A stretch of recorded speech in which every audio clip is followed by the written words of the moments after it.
Hello, everyone. Today I'm going to be talking about Piers Morgan versus Destiny. I'm going to be talking about how this conversation is flawed in the way that it's framed, and how Piers Morgan is wrong for framing it in this way. So I'm going to show a quick clip and then I'm going to discuss it. And I want to go through what you said, and I want to talk to you about this hopefully in a calm manner to try and understand what you were thinking. So on Saturday evening, hours after the shooting, you said, let me clarify, when I say conflicted, what I mean is I lean towards seeing it as a natural extension of the thing Trump and the MAGA kids support. So I don't think I have much sympathy about the attempt enough to chastise people celebrating it. You couldn't find it in your heart to chastise people for celebrating the near assassination of a man who was president of the United States and maybe again? Absolutely not. Conservatives have completely bled that well dry. And the idea that they, after engaging in the most divisive and most extreme rhetoric that this country has seen in recent history, that they would come on and beg for sympathy, that it's escalated into some kind of violent confrontation is absolutely insane. Even the idea right now of saying, well, if you call somebody a Nazi for so long, it's, what do you expect people to do? I grew up listening to Rush Limbaugh call Obama a communist every single day he was on the radio. You've got conservatives that talk about how the mRNA vaccines were ways to sneak microchips into us. You've got COVID lockdowns that were done because the government was trying to take all your freedom away. They won't acknowledge anything that happened on January 6th. They say that the election was stolen and that your country is being taken from you. I don't think anybody should be killed. I don't think anybody should go out and kill anybody. But when you engage in this type of rhetoric and when you turn the temperature up over and over and over and over again, there is absolutely no room for you to be shocked or surprised. And there certainly isn't room for you to ask for sympathy. But you say, but Destiny, you say. Yeah, so one real quick point. Before this, Cenk was on debating Piers, and Cenk did a really good job at exposing Piers and how he's essentially promoting a conspiracy about the shooter and basically how they allowed it or maybe they conspired to kill Trump and stuff. And Cenk did a really good job in that segment. I recommend watching that. Another thing also is in this segment, obviously Dave Rubin's here.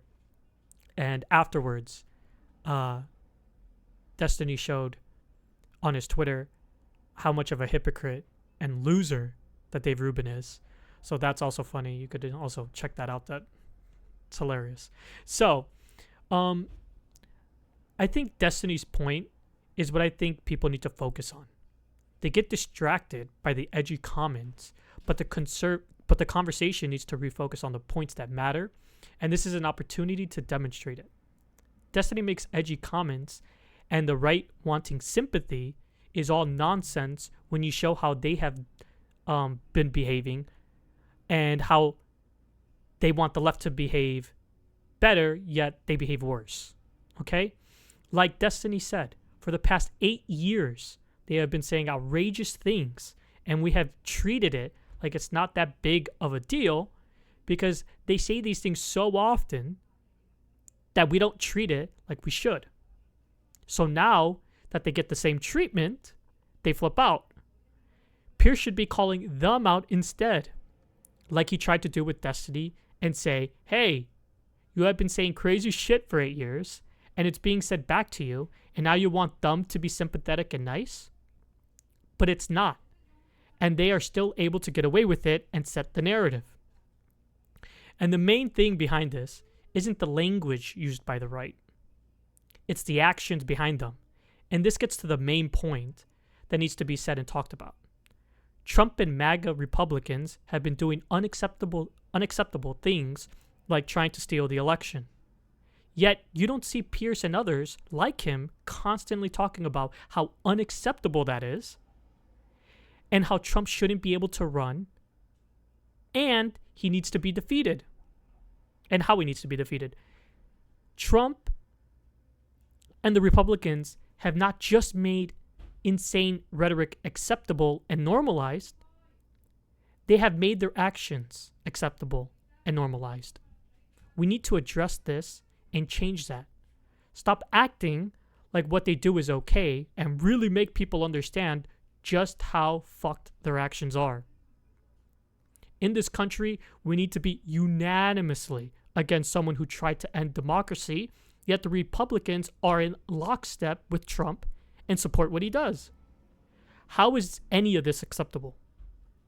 How can we have a traitor to this country try to be president again, and we act like it's fine to support him?